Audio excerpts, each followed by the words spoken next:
Hey man, let me run you down what we're working on right now in the Bangin' Bros garage. So currently we are doing a full new amp rack in my truck. So damn man, had that amp rack for quite a while now and just been adding to it and really needing to refresh and restart, you know? So Myka actually was the one really strong holding this whole project. He's like, man, we really need to redo this. We can do this.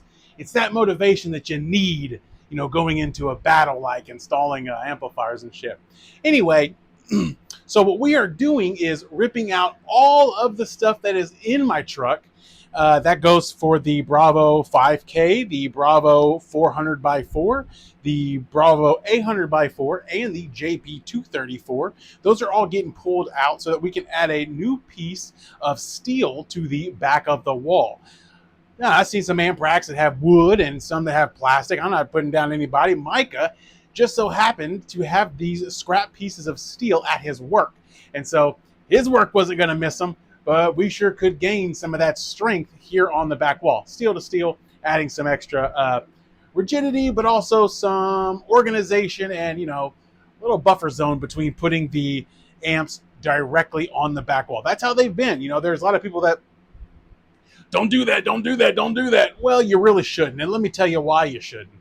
Those back wall flexes like crazy. So unless you're doing a 500 watt system, that back wall is going to, you know, be more of a nuisance once you start putting things up there, you start getting some flexing, and then you could damage some of the amplifier's internals, some of those components, with vibration. So it is smarter to have a buffer zone, whether it be plastic, whether it be wood, whether it be steel, whether it be whatever the hell you want to do with it. Fuck what you want to do with it.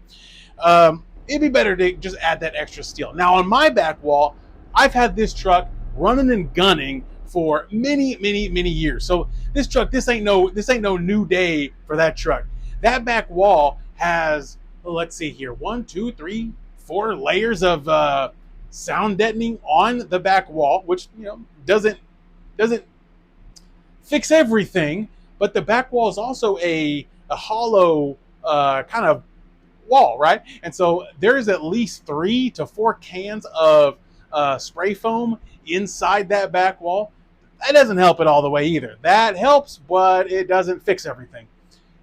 I don't know if some of you guys remember, we also put a steel bar across. So there is a steel bar across the back wall that actually made a nice little difference whenever, you know, it just adds a little bit of stiffness to it. You know, it's not like it's going to, once again, it's not going to fix it like the deadener and the spray foam, but you put all those 3 things together and that wall is a lot stronger than it was from factory.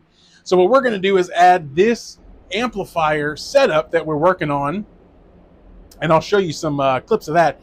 This is the amps will be in a very similar orientation as they were before, but a little bit cleaner. And I mean, I'm maybe not orientation, maybe location, but we are doing some swaps here and there to keep, you know, it looking good. You know, you gotta look good, it gotta sound good, gotta have it all connect, gotta make it safe. That's also the #1 thing, is making this strong, safe, and we don't have any issues.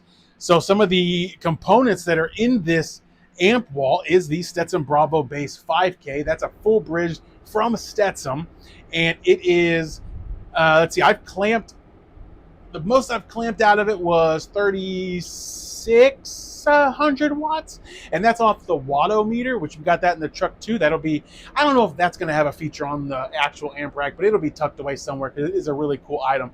But the things you got to install around the amplifiers is not, you know, it ain't that cool to look at, to be that honest, but the meter itself is cool as shit to look at. So the Bravo Bass 5K has been good. If I had a choice of swapping it out, it'd probably be the Bravo Flex. Oh, this isn't a Flex, I'm sorry. The Bravo Bass 5K that we have now. The only amplifier that I would swap out of it would be like the Bravo Flex 3K, because it does very similar wattage with less footprint, less power, less grounds, you know, less. So it doesn't take as much space. The other amplifiers that we're going to be running on here is the Stetsom Stetsom Highline DSP player 400x4, and that one has the DSP built in. Very cool. Yeah, like that one. Small footprint, low amperage draw, so it's actually a really nice, just an additional 400 watts. That runs the A-pillars and I think the console. Then we move on to the Stetsom HQ800x4. That's the newest amplifier on the board. That was the 4th amplifier added.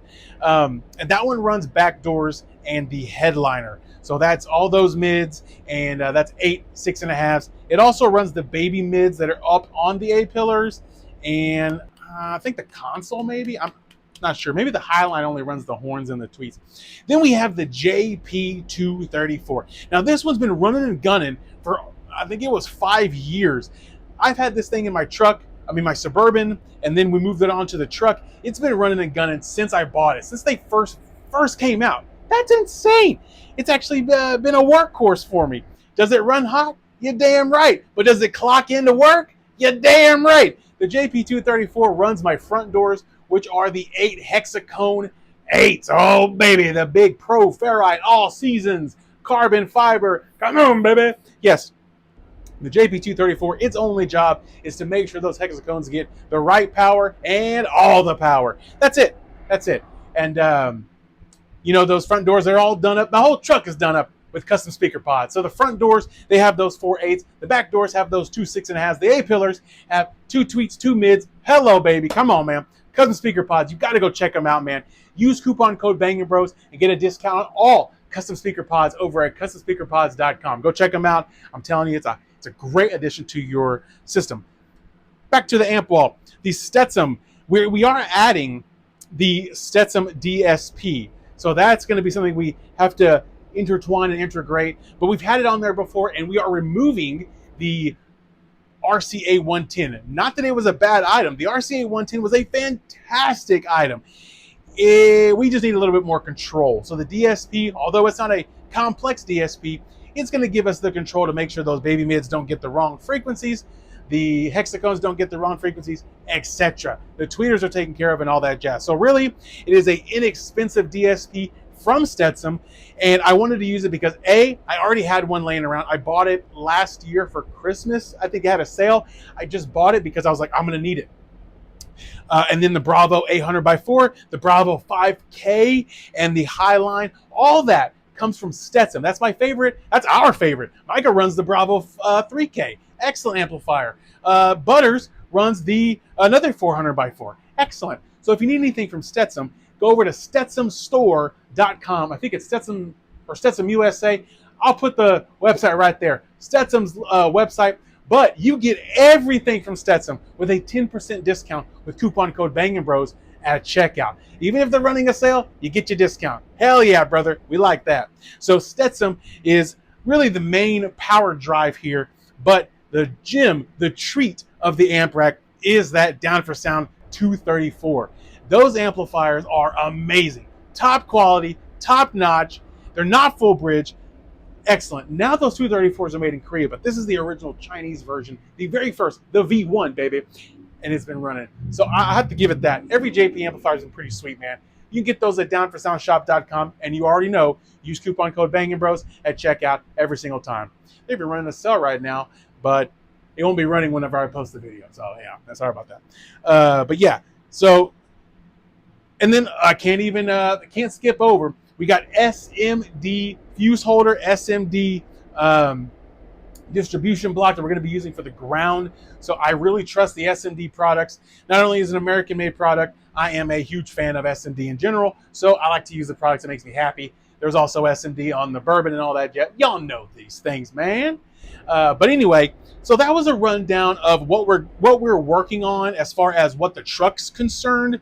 As you see in these clips here, the truck's using the IntelliCharger battery charger. I'm having some problems under the hood. I think my AGM is just timed out. I got to do some some charging.